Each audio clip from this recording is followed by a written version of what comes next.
Hey guys, Good Marks Goods here, and today I wanted to show you all this quadruple plated basket by Aurora Silver Company. Now, what does it say? Let's see. Aurora Silver Plate Manufacturing, quadruple plate, warranted.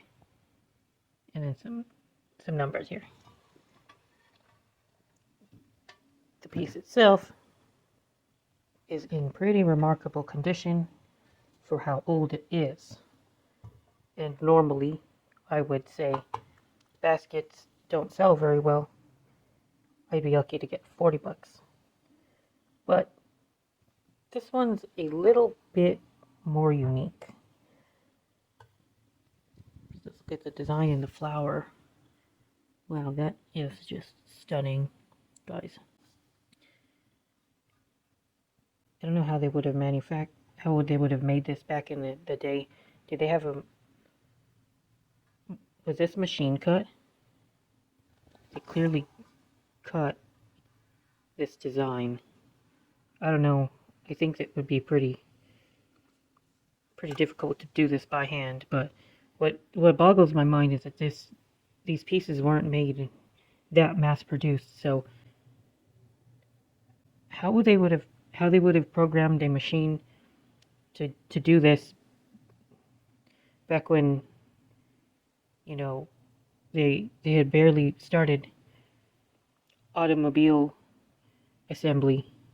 It's kind of crazy. I think they would have had to do this by hand with like a scalpel or something. Simply stunning. But anyway, this piece says Comp of Golden Lodge, number 433, IOOF. Now, I was stumped. I've never seen anything like this before.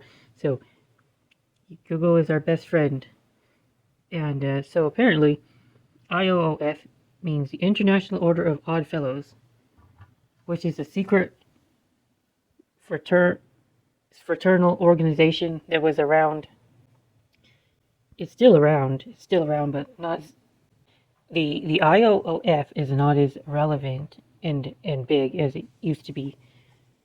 There were a bunch of former presidents that used to be members and politicians and that kind of thing, and there's a lot of, like, I guess, conspiracy theories, and I don't really like the word conspiracy theory.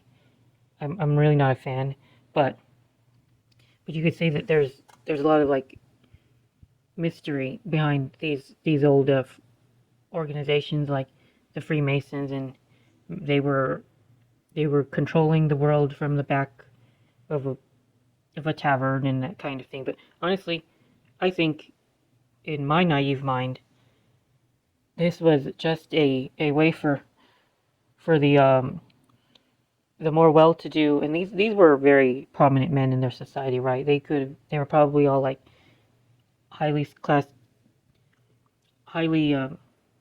educated and trained professionals, like the doctor and the blacksmith and business owners. But they would do these. They would come up with these silly organizations like that just to get away from their wives for a couple hours. I don't think it was more sinister and more mysterious than that. They just needed to get away from their wives, and they made up these crazy symbols and Freemasonry and the occult and all that. But at the end of the day, I think they just needed to be boys for a couple hours a month and gossip and maybe talk about, where to find the best women of the night. And make sure that, kind of like, make sure that they each knew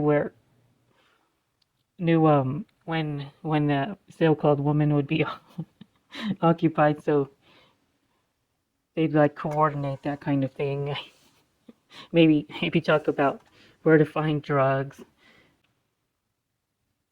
That's just my opinion on what needs to happen behind those doors. But it's very cool to stumble upon this kind of thing. Now it says number 433. Now that obviously that would be like the charter number for the club. I was trying to pin it down to a specific club, and so I was able to find a directory. Google preview only let me see like the first 3 pages. So I saw all of the chapters up until Alberta, Canada. So I could see that there was like 500 in Alabama. So the gist of it though is that unless they posted like a state or a territory, then this doesn't tell me that much. I just know that it's number 433 of that territory, and that's how they would do that. That it would be like club number or charter number 3 of Kentucky. But since I don't have anything more than the number, then it's quite difficult to pin down the exact charter that this piece was came from. So, yep. There you all have it. Golden Lodge, number 433, International Order of Oddfellows. If anybody has any more insight into this, I would love to hear your comments, because it's quite interesting to me, but I just don't know anything about this organization. And if you have any complaints regarding my take on what they did, go ahead and leave it in the comments as well. Good Marks goes out.